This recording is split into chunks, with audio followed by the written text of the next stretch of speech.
محاكمة قتلة الشيخ العلامة الراحل أبي عبد الله عبد الرحمن بن مرعي العدني رحمه الله.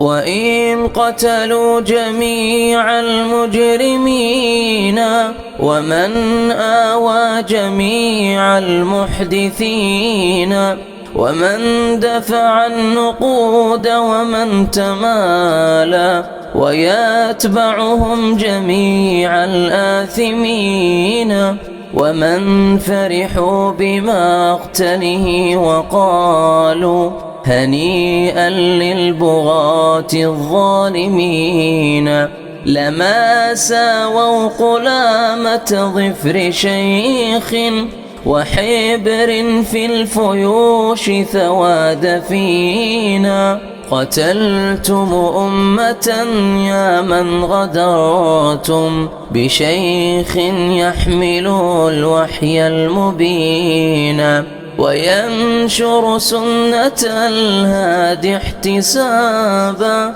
ليأجره إله العالمين. فجعتم أمتي وقتلتمونا غداة قتلتم الحبر الأمين.